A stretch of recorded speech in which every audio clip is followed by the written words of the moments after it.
as everyone gears up here for a massive 3rd and 3. Yeah, I wouldn't be surprised right now if Caleb Williams decides to put this in his own hands and on his own legs. He's had great success in critical moments on this drive of making it happen, scrambling, and picking up that yardage. Remember, you don't need a touchdown here. You need 3 yards for the first down. It is Swift. Appears as though he's got it. We'll see where the officials mark the football. Waiting for the signal from Adrian Hill. Well, they had Raiders, Jermaine Pratt, Spiro, scot-free. And it will be 1st and goal for Chicago. If you're Patrick Graham, you can't call a better defense for that play. One-on-one in the hole. And somehow, some way, DeAndre Swift is able to avoid a scot-free Jermaine Pratt. And now, Raiders defense, they got to step up. This is going to be the 11th play of the drive, Arch. You have to wonder fatigue here for the defense. And boy, you mentioned at the top, Caleb Williams last week wins. Everything was brilliant on a day where everything seemed to go their way. Can you win these grinded out, ugly games on the road? Well, he's put together a really nice drive. Now all he has to do is try and finish. 1st and goal Bears, $1:39 left in regulation. Swift to the outside, in for the Chicago touchdown. And the Bears punching back have retaken the lead here in Vegas.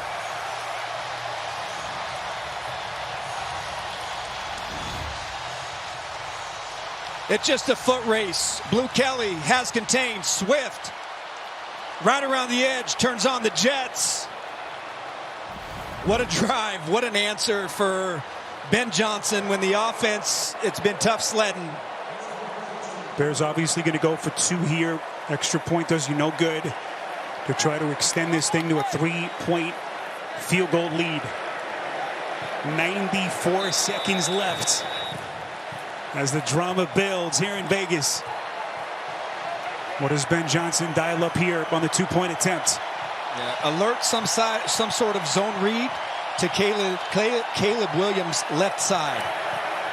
Williams steps up. Williams looking, end zone. And it is going to be batted down. Pratt had it, threw it down to the turf as Chicago comes up empty. And the Raiders are down a point. Well, Crosby coming off the edge forces the issue, and really nobody open right there for Williams. Just tries to make it happen. Just no openings for Caleb Williams to try to throw that football. Tonight on CBS, it's time for the premiere of 60 Minutes with UFC's Dana White, followed by the season finale of Big Brother plus Matlock tonight on CBS Sunday. March, we thought that this one would be close to teams desperate for a win. Again, we saw what Chicago did last week. They were so good in that game. Now can their defense put the finishing touches on this game? Listen, I think both football teams in this game have battled their own certain adversity. I think early it was Raiders overcoming the takeaways, and then when you had to have it and be at your best, really a great response by the Chicago Bears. But now it's a minute 34, and this kickoff now, you only need a field goal. This is where it gets pretty interesting on this kick. Torrey Taylor, fielded by Laube inside his 5-yard line. Crosses the 20, 25, 30. Laube! Boy, that is a gigantic return. No flags. And the Raiders are back in business. Boy, a week after they had just an awful special teams performance in Washington last week, Laube pulls a rabbit out of a hat at the perfect time for the Raiders. It is, and now with a minute 27 and 2 timeouts and only needing a field goal, everything's on the table for the Raiders. They have plenty of time, run or pass. They just have to run their offense.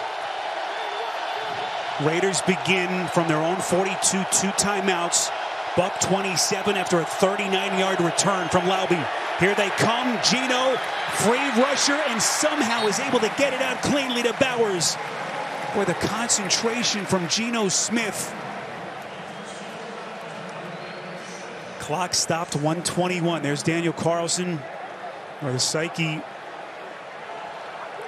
of a place kicker in this kind of a moment. 2nd and 4. Expect Dennis Allen to continue to be aggressive. That last play was an all-out blitz. Geno Smith again, right back to Bowers. 1st down and more. Have to start to think about these timeouts here now if you're Ben Johnson. There's still so much time left. 70 seconds. 2 timeouts left for Pete Carroll. It's the chess match, the game management between these two coaches. It's really a game at the line of scrimmage now for Geno Smith. They have everybody at the line. Are they coming or are they dropping? And it's up to Smith to make the right decision and get the ball out fast.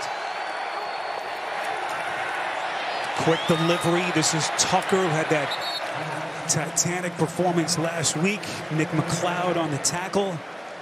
Stops the clock. 48 seconds.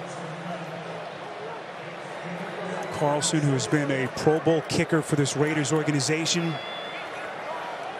Typically expect pressure, because Chicago now, they're in a spot where they have to try to force him out of field goal position. See the target line. Genty gets down close to the 35.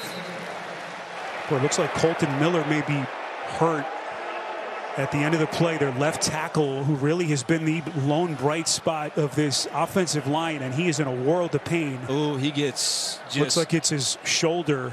No, he gets rolled up on the back of his legs. I couldn't quite see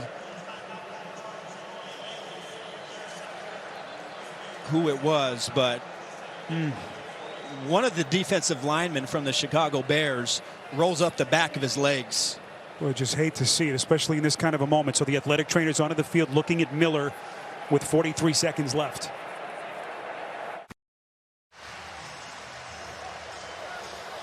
Boy, I hate to see it. Colton Miller carted off the field, unable to put any weight on his leg. And so Stone Forsythe, their swing tackle, who's played all of 3 offensive snaps this season, into the game for the Raiders at left tackle. 3rd and 2 Vegas. 43 seconds left. It would be about a 53-yard field goal from here. Smith, the handoff to Genty, and he has stood up. Kevin Byard, who has been just remarkable in this game. 2 picks, dropping Genty for a loss of a yard. Well, Spiro, now, you know, the Raiders, they're going to kick this field goal. And there's going to be, with the way the kickoff is, with the timeout situation, Chicago's going to have a chance now. If the Raiders make this field goal, they'll have some time to try to get down the field and get themselves into field goal position. I think one thing we've learned here in the last couple weeks, that it is very difficult with the way the kickoffs are now to stop a team from getting into field goal position at the end of a game. Daniel Carlson, 8th-year kicker, 2-time All-Pro, has twice led the league in scoring. 12 of 15 in his career on go-ahead field goals in the final 2 minutes. A 54-yard attempt to try to put the Raiders in front.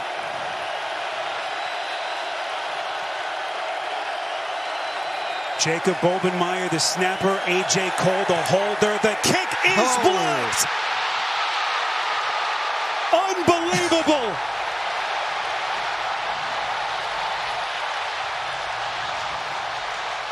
And agony down on that Vegas sideline. It was Josh Blackwell sneaking in who got a fingertip on it.